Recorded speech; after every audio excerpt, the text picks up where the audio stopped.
Fantastic. Excellent. All right. Thank you, everybody, for coming. This is the Federal Data Security Community Call on Learning Day. I'm Jason Ron, Community Lead, and we are lucky enough to have Tom Moen, an expert in Microsoft Purview, and he is going to be going over retention labels today. So, Tom, whenever you are ready, please take off. Hey, thanks, Jason. Appreciate it very much. And thanks, everybody, for joining us here today. And I will tell you that in the past, I was a certified records manager, but I'm not acting in that capacity today. I always have to be clear with customers on that yeah, any advice I'm giving them, I'm not giving under contract or as a certified records manager. So with that, I'll kick in. And we've got, I'd say a decade ago, it was kind of embarrassing, the records capabilities that we had outside of SharePoint with the Records Center. And one of the products that I built was the FileNet Records Manager for SharePoint. And it was a kind of a true, real records manager and records management solution. But we don't have anything to be embarrassed about today from a records management perspective. We've got great tools from data lifecycle management and records management, and that's what I'll cover today.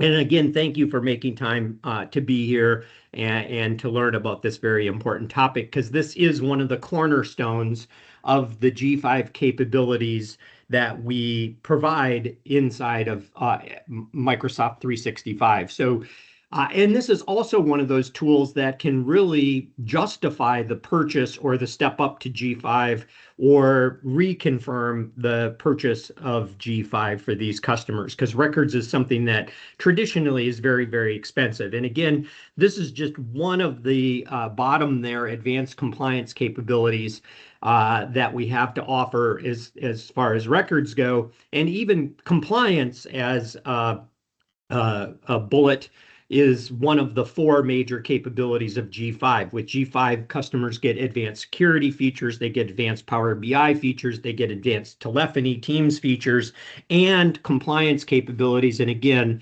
records, data lifecycle management is just one of the tools in our quiver from a compliance perspective. I've detailed all of those here, and if you haven't looked at the service descriptions, I put a link to the service descriptions at the bottom of this slide. I won't go through this. I'm not going to drain this slide as in Microsoft speak. I will just continue on here. And again, you are seeing top of this chart because that is our subject of today's conversation, data lifecycle management and records management. And those tools are available in our beautiful, wonderful Purview Center, Compliance Center. And whether you're going to purview.microsoft.com or in this case below in the image, purview.microsoft.com, this is where you will find the tools under the Solutions tab right here. I should have probably circled that too or highlighted it. Solutions tab, and then you'll see all of these solutions that are inside of Purview. And you can call out and step to these two at the top, data lifecycle management and records management.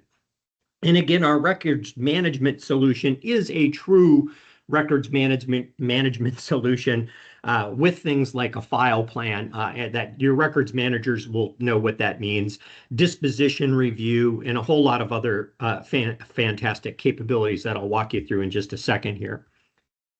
Now, when customers are talking about these things like, and the really cool thing, and you'll hear me say this a couple of times, and Jason's probably already sick of hearing this after our FBI briefing yesterday, but our tool is the only tool in the world that not only preserves content like records management, data lifecycle management, but can protect content. So we have competitors like Varonis or Tumbleweed that are concerned about labeling or protecting content, but they don't give a rat's behind about records management. And then we have records management companies like IBM DB2 or Records Manager, the old FileNet P8 product. They care about records, but they don't care a rip about protecting content. We do both. We preserve and protect content, and then further, we've embraced structured data, schematized data with our new Purview Compliance Center. So we can reach out to SQL databases, structured data, schematized data to preserve and protect content. So From a protection perspective, customers, you might hear IM41 if you're working with the DOE. You might hear the Privacy Act. You might hear Zero Trust or NIST 853, or Zero Trust is NIST 800-207. You might hear these terms from a data protection, or like our data protection baseline, or CUI. They want to take care of controlled unclassified information. That's really the what or the why they're looking to protect information or retain information. And I'll get to the retention in a second. And Microsoft Information Protection is the how we do that. DLP is the where. So can this file of a sensitive nature go to a USB drive? Can it go to a cloud property? Can it be sent via email? That's the where, the DLP, data loss prevention. We're preventing leak and loss of content. And the first step in protecting data is defining your sensitive information types. And this becomes important again when we talk about this preserving and protecting. So when we look at the admin center, the Purview admin center, the user interface here shows things like the sensitive information labels. Oops, I didn't mean to do that. Sorry, I turned off the pen. Sensitivity labels, the policies that will apply those labels, because these labels can be manually applied, they can be automatically applied, or they can be semi-automatically applied. I can have a folder inside of a SharePoint library and say that folder, everything in here has to be protected with a, official office use only label, and that's to protect it. And maybe there is some encryption or limiting of who can access that content. Those are the policies assigned to when and how we assign those labels, and that's based upon these classifiers. So again, that is our first step in this process, is defining the content that is important to you. And I mentioned like CUI, NARA has CUI, controlled unclassified information tables, of records tables, all of this information. It's really cool working with government customers because all of this information is published. So when I go to work with the Coast Guard or the FBI, like yesterday, I know their CUI categories. I know their records categories. I can go look up a general records schedule and then see what records are important to the FBI. And then after the fact, we have these explorers to say, I want to find content.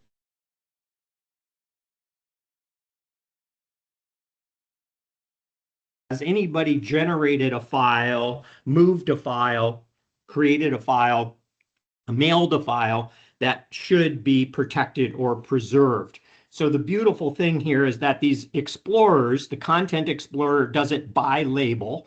So we can look this up and you'll see this and it'll make sense in a second. And the Activity Explorer does it by time. So when did this actually occur? It's a temporal thing that I know that Tom tried to send a chat message and that chat message was blocked, for example. So that's data protection. Now, when we move over to preserving content, you'll hear things like M1921, which it's kind of funny how this can was kicked down the road so many times because it started in 2008, 2009. It got a lot of juice in 2015, 2016. It was supposed to be implemented by 2021, and then the deadline moved to 2022, and the deadline moved to 2023. But the M1921 is a big records one. If DOE has 243.1c, NARA has the electronic records management requirements. There is a general record schedule. You might hear just general records. These are the what's or the why. Why do I have to preserve content? Well, I have to preserve content to adhere to NARA ERM or to M1921, or I need to adhere to a general record schedule. These are the what's or the whys behind records management. The retention policies and labels in this case are the how, and in place is the where. Now, this is another step that only we satisfy. We are the only vendor in the world that retains content in place. Let me say that again. We are the only vendor in the world that retains content in place. Now, why is that important? Well, why that's important is most other solutions out there go and look at your, and I did that again, I can't believe it, twice in one day. They'll look at your repositories, whether that be SharePoint or some SQL database or some other content repository. It could be, open text. It could be whatever that repository is. What they do is they grab all of this data and then move it to another repository. And I used to use an image, actually, I think I have it in this slide, of like one of those airplanes that scoops water out of a lake and dumps it on a fire. And what they're generally doing is scooping all of this data up and then moving it to an Olympic-sized swimming pool. So then they'll scoop up some more data and move it to another swimming pool. That's what SP, not SharePoint. And then they'll scoop up more data and move it to a swimming pool. Well, now you've got this risk issue first and foremost, because I don't have a single source of truth. I might not be able to preserve chain of custody. I might have redundant information. I might have obsolete information. I might have trivial, and we do refer to this as rot. It generates a lot of rot, and this also generates a heck of a lot of expense because you have to have additional storage for making these additional copies of your content. We negate all of that and we just keep the content right where it is. If it's in SharePoint, it's going to have a retention policy on it and it's going to sit in SharePoint. If it's in email, it's going to have a retention policy on it. It's going to be held in email. If an end user deletes it, it's going to move to one of the 7 recoverable items folders, but it's going to stay in place. There's no copying, there's no moving, there's no risk of loss, there's no risk of replication or rot, and there's no huge dollar expenses here. And I want to pause right there to see if there's any questions, comments, or concerns. Just one comment, Tom, for your repertoire. You could also, in that scenario, say that they don't have to duplicate access controls as well. Yeah, exactly. Yeah, perfect thing. We don't have to replicate any of those things. And I think I have my old slides in here. Yeah. So this, when this all started, it was kind of funny, and it was mostly around Exchange. And we journaled this stuff because Exchange was usually, attached to a very expensive high-end storage. Like we used to have a fiber channel RAID 10 SAN attached to our Exchange servers. And then we would move content to nearline or offline archives. And then a bunch of third parties came in here and said, well, we'll introduce some things like automatic tiering, like if you were around in 2000 for Xiotech or Compellent, they had this automatic tiering and thin provisioning in their storage solution that could be attached to Exchange. I think they were one of the first Exchange certified storage technologies out there. And they had this automatic tiering. When these emails got to, 1 year old, they would move to a SATA RAID 5, which was like a third of the cost of this back then, $50K per terabyte. It's funny now you can get a terabyte drive for like $29. But back then, a managed storage was like $50,000 per terabyte. And then you'd move down to this like 10K. There's supposed to be a 10 in there. And there was 10K SATA RAID 5 storage. And then you'd move this to, like your 1K archive or cold storage. So the cool thing about this is we don't have to worry about all this tiering. We don't have to worry about multiple stores, single source of truth, replication of data. We don't have to worry about this lack of progression, which again, Compellent and Xiotech was the first companies to ever introduce that. And a lot of these companies that sold these solutions bolted on e-discovery and compliance. Ours, again, is built in from the ground up, so it's cool. So I always say there's a lot of benefits to in-place records. You can see these, if you so desire, they're included in the deck that I'll give you all here today. I thought I had my airplane image here too, but I guess I chucked that. So the really nice thing about this is that you do have a true records capabilities.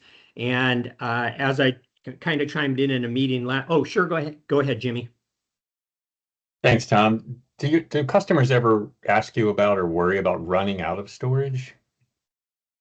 Yeah, because OneDrive is unlimited storage.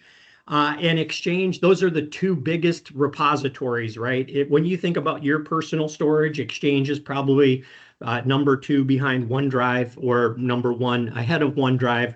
Those are often your 2 biggest concerns. And I know that we just introduced like inactive users or departed user fees in our commercial side for OneDrive, but we're not adopting that in government community cloud or education clouds. So with OneDrive, everybody gets unlimited storage. So we don't have to worry about any records management from a OneDrive perspective. And then from Exchange, you get that 100 gig live mailbox and an unlimited archive mailbox. So you don't have to worry about it from that perspective. But from a SharePoint perspective, you know, customers can buy more storage. I don't know too many customers who have bought the additional storage, and I think it's like $80 a month for 200 gigabytes. So it's not a huge cost by any way, shape, or form. And, you know, when they talk about that, if a customer, I had once out of, I don't know, 2,000 of my federal customers and 2,000 of my state and local government customers that I worked with for over a decade and 5 years here in federal. And I always point out, you know, like in data center one, we keep 3 copies of your data, right, from an Office 365. And then we have a hot backup to data center 2, and we keep 3 copies. And then there's that tertiary data center 3 with 3 copies. And when you talk about that 0 RPO, 0 RTO, these things, and $80 a month for 200 gigabytes, customers generally go, hey, man, that's great. You know, charge me what you want. They don't really say charge me what you want, but it really negates any of those concerns about additional storage and costs. But great question. Thank you for that. So here under data lifecycle management, and you will see records management. Again, these are 2 solutions. Inside the solutions, we have records management and data lifecycle management. Records management does a couple of things. It brings in a file plan, and then the other huge benefit of true records management is we can lock files. So we can make them, read only. So they are locked and they're preserved at their state. And that's when we apply a true record label to content, that content is locked. So that's important. But again, most importantly, we always want to start with sensitive information types, and I've got prescriptive guidance here in a shortened version of that prescriptive guidance. And we're always starting with like compliance manager and then our labels. And the reason why I always start with compliance manager is inside of compliance manager, we do have an assessment for NARA ERM, NARA Electronic Records Management. So the beautiful thing here is that we already have a National Archives ERM template. These are the laws, regulations, standards, management directives, congressional orders that people have to comply with. If they have to comply with CMMC V2 or FedRAMP or NIST or NIST 800-207, these solutions are already in here. So this is a beautiful, beautiful thing. I don't know why my add a template is not showing up here, but normally there is a nice little button here to add an assessment. So let me bounce over. There's a couple things that are going on here goofily today. So in these assessments, again, they can build their own assessment if they so desire, but these assessments are already in here and available. So if you need, or if they need an assessment, like let's say they were doing zero trust, boom, there's your NIST 800-207 zero trust. I always tell the story of when Kamala Harris was Attorney General Kamala Harris in California. She was asking me in a meeting about this California, and she was saying, if we've got a company like Apple and they're retaining customer information, their clients, and that database is breached, we're going to, they were the first in the country to do this. She was first with so many things in the country, like a cybersecurity reference plan.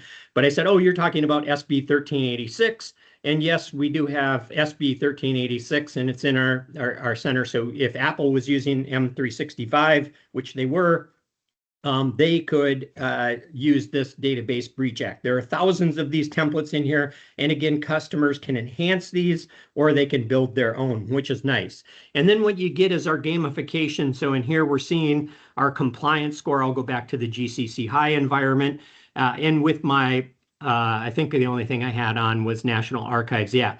So I can see what my score is. I can see how I can positively impact this score by applying sensitivity labels to protect data or to preserve, retain using event-driven records management. I would get 27 points for that. These key improvements are things that are A, owned by the customer, B, easy to implement from an admin perspective, C, don't cause any end user disruption, and D, give you the most points. But you can see all the improvement action items here, and then you can go through and say, hey, we want to use and do retain content using event driven. You can create events, you can modify events. That can be, when somebody has resigned or when a contract is signed. We can look at how to implement this, and it tells us prerequisites, launch now, learn more about this. So everything is right here under this tool for us to leverage. And then we can either automatic, manually, or parent, if this is a sub, we can make this an item within an item for testing. And I can assign this to somebody inside the organization. So if I wanted to assign this to James Province, I could assign this to James Province and say, he'd be getting an email that it's up to him to create these event-driven records management capabilities and then sign off on it. We can test this. We can talk about implementation. We can edit our implementation details. We can look at the related controls from a NARA perspective. So we see, this is control 2.1.0. We see all of the controls here, which is really nice. And then if we have evidence of how we implemented, like our implementation plan, we can upload those documents or have a link to a document like our implementation plan or test plan, et cetera. So when the auditors come knocking, we can show them that, hey, yes, we've got this done, and here's why. And the beautiful thing is that they can export all of this information to Excel spreadsheets if they really want to continue to manage things via Excel. So if I look at like my NARA UERM here, I can come in and see exactly what is going on, what things what controls are in place, and what have failed, what have passed, what are in progress. And then I can again see all of the NARA requirements here. So I can see all of those things. I can look at the Microsoft actions, and we're very compliant with NARA, and then any improvement score. So the beautiful thing is this tool is built in. If they're a G5 customer, they get 3 of the premium templates for free, saving them $108,000 a year. That's a beautiful thing. So that's 108 grand that comes right off the top of that G5 purchase from a compliance manager perspective. So let's bounce into records management. And you'll see things here like there is a file plan, and you can create individual labels. If they already have a file plan, maybe they've already been using OpenText or Records Manager from IBM or Stellent or Documentum, some solution out there in the world, and they've got a file plan. They can import that file plan and bring it right in. If they're moving to a new tenant, like we were talking with FBI yesterday, and as they're moving from GCC to a secret, they can export this file plan and then re-import it in the new tenant. It's a beautiful, beautiful thing. And you can have things in here like a GRS 6.1 7-year retention policy, and I'll show you how you create that in just a second. So this is a beautiful thing, and you will have your policies, your plans. These are where those events are. So we can create an event like, a contract end. And it's kind of funny that I always remember a state that I used to work with. They had aging and adult services, and they said, well, we've got some contracts that need to be kept for 10 years, 5 years, 3 years. It just depends upon what type of contract it is. So we created trainable classifiers, and that trainable classifier, before they were called trainable classifiers, those trainable classifiers looked at like, if I'm in aging an adult home, I'm in a community with elderly people, and I take a shuttle, and there's a contract for the shuttle taking me to the mall to get my steps in, that contract only needs to be kept for 3 years. If I'm in a transportation that takes me from facility A, maybe I'm being transferred to a memory care unit, which every day kind of seems like that's where I should be. but I get transferred. That they aren't administering health care on the mode of transportation, so that gets kept for 5 years. Now I'm going to a hospital. I had a slip and fall, bump my head, maybe have a brain bleed. I'm getting taken to the hospital. I am being administered care. They need to keep those contracts for 10 years. So again, you can create these events to fire off on, hey, this mode of this contract will keep for 3, this contract will keep for 5, this contract will keep for 10, and that's after the contract expired. And then you have these beautiful things like disposition, when we can dispose or purge content. And this is what we should always do, getting back to your question, Jimmy, about being concerned about storage. We should have content in here that is going to be aged out and purged out. So, and that content should be, there should be X amount of content in our corpus, but we should have Y content moving out, so X minus Y, and then we should have Z content being added in, so Z plus X, and then minus Y. And hopefully those minus Ys and Zs generally equate or cancel each other out. And I know with like legal holds and things of that nature, sometimes that doesn't exactly work that way. But I can come in here and look at this content. And then what I love about this, and when I first started in federal, I worked with NARA and built all these things to say, well, some of this content might be US historically significant data that needs to go to NARA. So here I can look at this and I can go through this, and we can have multi-stage reviews. First, it goes to the user, and the user says, yep, this is okay to purge. And then it goes to the user's manager, and the manager says, yep, it's okay to purge. Then it goes to legal, HR, and then maybe it goes to records. So when it finally gets down to records management, they can get the last word in here and approve the disposal. Or they could relabel this and put a different retention policy on it, or a different label on it. They could extend it. They could add additional reviewers here. This is all beautiful, true records things, and I can see the details and the history of this document as it's moved. The beautiful thing here is when I select relabel, so let's just pretend that this is something that needs to go to NARA because it is US historically significant, I can say we're going to send this item to NARA. And then I'm going to comment here that it is US historically significant.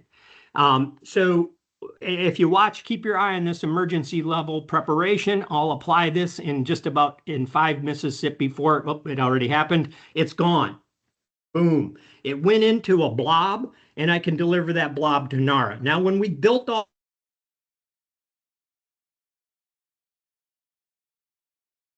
that 90+% of the federal agencies are on Office 365, so they should stick with our solution, but they didn't like my answer there. But the beautiful thing is that we have disposition. You saw the process there. And again, this all starts with these classifiers of sensitive information types. And I absolutely urge you and urge every customer to look at our out of the box. We have 326 of these out of the box already existing sensitive information types. I had NIH as a customer was going down the path of creating their ICD-9 and ICD-10 dictionaries. And I'm like, it's already here. And you can test it and then you can improve it. So always check these 330 out of the box sensitivity labels. But if they do need to create a sensitivity label, they can create a sensitivity label. And then you're going to have your retention labels fire based upon its sensitive.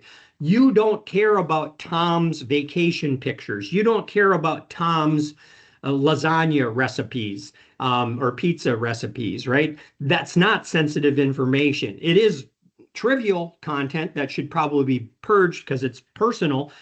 So you do, as a records manager, care about it from that perspective, but you shouldn't care about retaining it or protecting it. But you do care about troop movement images instead of the Mohn family movement images. You do care about nuclear fissionable material recipes, but you don't care about pizza recipes. And that's what sensitive information does. It says, hey, these are the files that are sensitive, and we're going to, and man, that took a long time, we're going to protect and preserve those sensitive files, and we will not preserve and protect those trivial, redundant, obsolete files. So this is a beautiful, beautiful thing. And from here, again, with the explorers, you can always come in here and look at the content explorers and by label, look at where does this content exist? Where are my permanent records? Where are my temporary records? So I can come in here and say, where is the content? Like we just saw the 60 files now because 2 of them are in an e-discovery case, so they still exist. They're still labeled. They're still in the corpus of content, but they have moved from the disposition review to the blob getting sent to NARA. And once NARA says, hey, we've accepted these, we've got them, it's okay for you to purge them, then we'll go and purge them from our blob. So I can find, where are my permanent records? Well, 19 of them are in SharePoint, and I can see exactly where they are. When you show these type of tools to customers, their eyes get as big as saucers, especially if they are certified records managers, because they don't have anything like this, and especially in like real time for looking at retention, retention labels, sensitivity labels, or our trainable classifier labels. And then under these explorers, again, we also have an activity explorer, so we can see, hey, maybe which user, what location, what activity, which user, which label is being applied to content, and we're going to see this in real time. So we'll see which users and when are labels being applied, where they're being applied, what's the document, on what platform, who did it, and when did this happen, right? So we're going to get all of this information in real time through our Activity Explorer. And I'll pause right there for any questions, comments, or concerns. I know that was a lot in a short period of time. Nothing? Okay. And nothing in chat, sir. Thank you, Jason. Appreciate it. When we move to data lifecycle management, there's this thing called policies, and we've got a retention policy. Now, retention policies should only be used when we're going to apply a policy like GRS 6.1 to all mailboxes, all SharePoint, all OneDrive, all users, all content. Think of these as like the foundational records or retention settings. And these are very quick and easy to create. You name them, like maybe you also want a GRS 5.1 for financial information or 1.1 for trivial information. You can use admin units on this. So whoever is creating this, maybe I'm at the Veterans Administration and maybe I'm in healthcare. I create a policy at the VA and healthcare. I'm only going to see the VA healthcare policies. Maybe you're at the VA in home loans or benefits. You're only going to see those policies that were created for home or benefits. And these can be adaptive, taking a custom attribute from Active Directory, like you're in this department. Well, that's already in there, the standard. But maybe you have capstone, yes or no. If I'm capstone, I'm going to retain content that I modify or create for 25 years instead of 7 years under GRS 6.1, item 10, 11, and 12. Or we can make these static and just say, hey, on these locations or this location, and we can haul this out to Teams chat. The only thing I'll mention here is when we go to a real-time communication, we have to create these policies onesie twosie. So I would have to create a GRS 6.1 7-year for Teams chat, and then I would have to come back and create another policy for all of these other locations out there. And then it's already set to 7, but I can customize this. And yesterday I was showing the FBI that I had one crazy customer that had a 9-year, 3-month, and 3-day, never heard of that in my life, policy. But you can customize this to your heart's content. And then at the end of this, we're going to delete items automatically or do nothing. So in this case, we're saying this content absolutely has to be held for 9 years, 3 months, and 3 days. And then at the end of it, I don't care what happens to it. It can hang around or not. Or here it's going to be purged, and then I can create that disposition review, not with a policy, but with a label. I can create a disposition review, or I can say only delete items after they've hit this period of time. So in this case, it can be deleted before 7 years, but it's absolutely going to be gone at 7 years. So this is that, protection. This is that purge. This is really a purge policy. So I'm saying, I don't care what happens between now and 7 years, where this one, I'm saying, we're absolutely going to keep this for 9 years, 3 months, and 3 days. And then at the end of that, we're going to delete the item. And here I'm saying, I don't care what happens to it within the 7 years, but at 7 years, get rid of it. So this is more of a purge policy. Hope that was kind of clear there. So that's pretty cool. And then our retention labels here, we create labels and then we can publish labels so they can be manually applied. Well, I'll just keep it as that. I don't know. I don't need to do either of those. So again, we can say, hey, enforce after a specific period of time, retain forever or a specific, or just label items. Now, why would you want to just label items? There are things that we can do from like an e-discovery perspective. We can find things that are labeled with a retention label. We can apply a label like to content that maybe I need to label it, but I don't need to preserve it or protect it. We don't have a just label under the protection, so we can just label it. And again, we can create a retention label that says, hey, if an item has a preservation label, like my PowerPoint here that I was using, this might be highly confidential full-time employee. So I can say, hey, anything that has a Microsoft confidential full-time employees, I'm going to keep that for 10 years. Or anything that's general, most of our content is automatically created with a general label that has a preservation period of 5 years. And then if I move this to public, that has like a 1-year retention policy. So again, know that we can attach our retention policies to our protection policies very quickly and easily. And then from here, you'll see the same things that I was showing just a second ago, but here now we can create events and have event triggered capabilities. And then in the policy, we can add, because that's the next step here, is to create a retention policy that might automatically attach a label to content, and then it would have a disposition or a disposition review.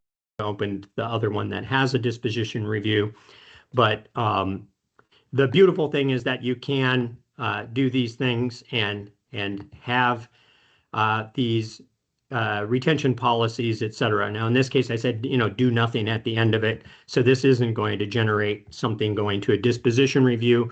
But like a purge monthly chat will have a disposition review, easy for me to say at the end of it. And again, I can import individual labels just like I could import a file plan. Now, when you look at this, and again, there'll be more content in the slides here for you to look at. There are some huge differences between the G or E3 and G or E5, and those differences are the automatic retention policies, the machine learning based or trainable classifier based retention policies, and true records management, locking content, having a file plan, etc. And I won't go through these others, but you can read this at your leisure. There was a great document by AIM, the Association of Information and Image Management, as we're approaching 5 minutes to end here. And AIM did this preparing for M1921. And I took that and built out my slides. And I've got like a 3-hour presentation on this. We're not going through that today. But the important thing is we can extend this out beyond Office 365. And the most important part, and I haven't been able to get this chart added to the docs or anything, much as I've tried for the last 7 years. When you look at this, again, we've got these retention policies, and I am saying here that we are looking at the amount of information in our corpus. So the width of this bar is the amount of information, and the height of this bar is the number of users. And you will see that this is by far the biggest bar in this bar chart, because these retention policies should be applied to all users and all content and nothing else. So you do not want to have a retain for a 30-year retention policy, because that would apply to all content and all users, and you'll see that in the flow chart in just a second. Records management file plan will be the next biggest. It'll apply to the next largest amount of content in your corpus, because these are your standard file file plan, record plan items that need to be retained for whatever laws, regulations, standards, customs.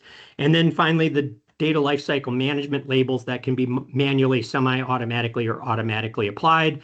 Then we have adaptive scopes, which generally only applies to like capstone people or different users or different sites, because we can use an adaptive scope that goes to a site. Hey, this SharePoint site has sensitive information and records in it, then we can apply a sensitivity label and a retention label to that site or document library. But that will be a smaller amount of users and sites and a smaller amount of content in your corpus. And if you're particularly litigious, like Microsoft as a company is, our e-discovery, I think I just got a hold notification today. I think I'm on 5 legal holds. I don't know how many other people are on legal holds, but and nothing bad. Nobody's going to jail or anything. At least I'm not. But here in the, I guess that was only funny to me. Here in the e-discovery holds, I mean, this could be wider. It could be more of your content is on legal hold, and it could be more of your users are on legal hold. It just depends upon if you're litigious or not. And then inactive, and I had one customer that said, hey, if you were a voluntary separation, we're going to hold your content for 10 years after you leave. If it's an involuntary separation, we hold your content for 100 years. Like, nobody will be alive. I mean, I don't know. There will be people alive, but nobody associated with that user 100 years from now. But this is really kind of crazy to think of. You could do this. And in this case, if they have like a lot of people who are retiring for 10 years, as we're all aging, that this could be, again, wider with more content and taller with more users. That's the only thing I want to say there. And then if there is a conflict, like if I have a 90-day purge here to get rid of content in 90 days, but I've got a label that's been automatically applied based upon the content or context, or a sensitivity label that's going to hold it for 3 years, the more explicit, and as we go up this chart, it's more explicit. So the more explicit it is, it will win. And retention will always beat deletion, and the longest retention will win, and the shortest deletion will win. And I think that's on the next, well, I put a bunch of screenshots so you could see all this stuff in action. So you'll see these. And there's an actual file plan. I think this one was from the FAA, and they let me keep it. And they said I could show it, so that's why it's there. But I've got good examples of all of them. Go ahead, Jason. I know you're going to tell me that we're at the end. That's exactly right. Just wanted to let you know we are at 11:15, and I'm happy with a few more minutes, but just want to let you know. Perfect. Thanks, Jason. Yeah, 1 more minute here, and I just mentioned these things. The retention will win over deletion. Longest retention period will win. Explicit will win over implicit. That's the most important one in my mind. Shortest deletion period. And then we can do things like, one of my customers had like a 30-year policy on everything. And I said, they're like, well, we're retaining like all kinds of stuff we don't want to retain. And I said, and we built this flow chart for them, actually. So determine, is there a retention label?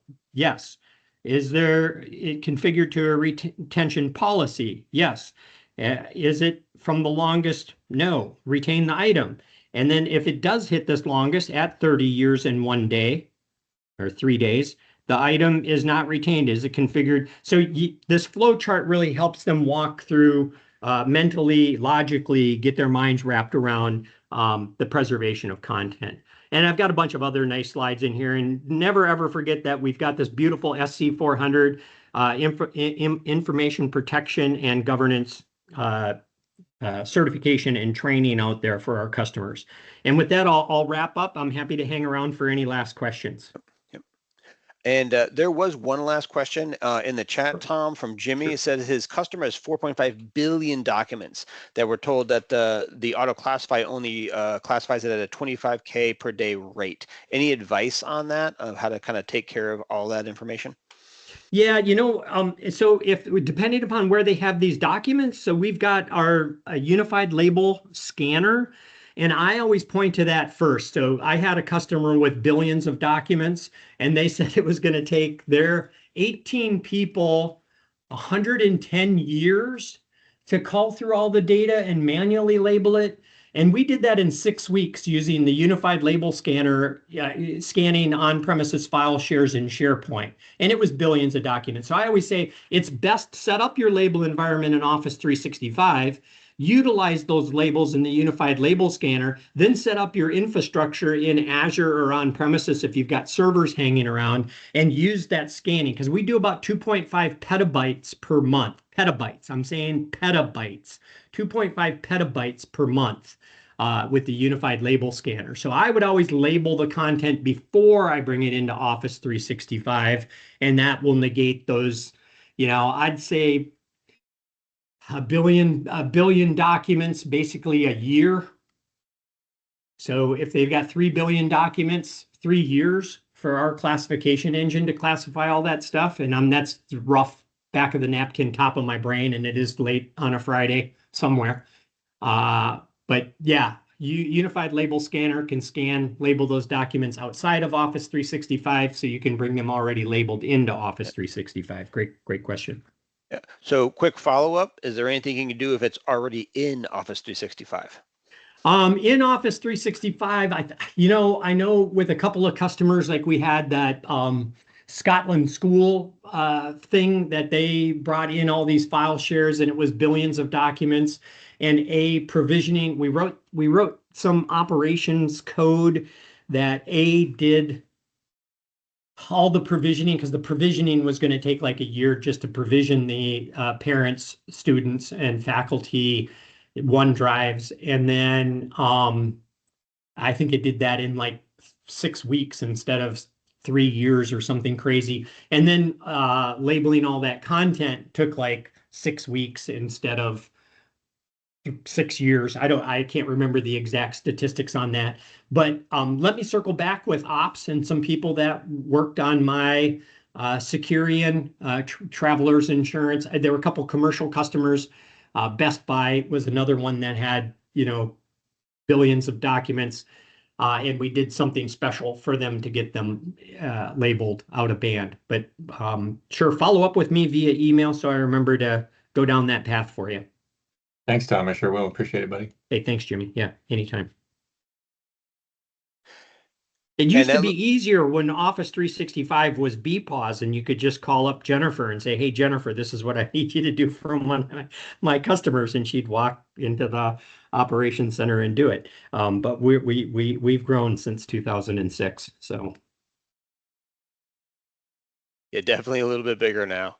Yeah. It looks like there's no more questions in the chat. So as long as there's nothing else, we are 5 minutes over. Thank you very much for everybody for your time. Oh, Eva, I'm sorry. Go ahead. Hi, no problem. Hey, Thomas, great presentation. Thank you. I you're just welcome. wanted to have one quick clarification. And I do see that the whole presentation is really based on either customer has GE3 or GE5 licensing, right? That gives a wider variety for them to choose from, and also the pricing, right? Yes. They're paying a little bit more price, however, they're getting a huge amount of benefits. But to show them that based on the pricing model, how the benefit really gets bigger for them. And also, I was also wondering that are those capabilities are different from civilian to FedCiv to federal? For yeah, everything I showed you today, I was in a GCC high tenant. So I was in a GCC high tenant there. And if you talk to these customers, records is typically one of the largest expenses they have.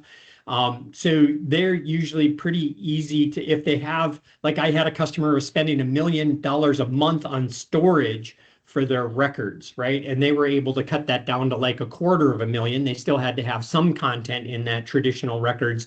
And then they moved everything else to Office 365, saving them $750,000 a month. And they just turned around and invested that into G5.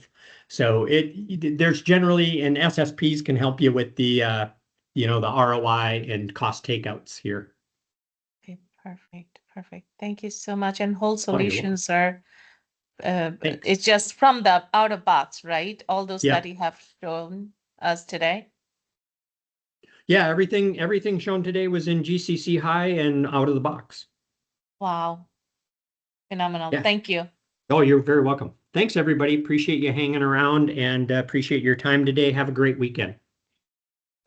Same here. Thank you, everybody. Have a good one. Thank you, Thomas and Jason. Most welcome.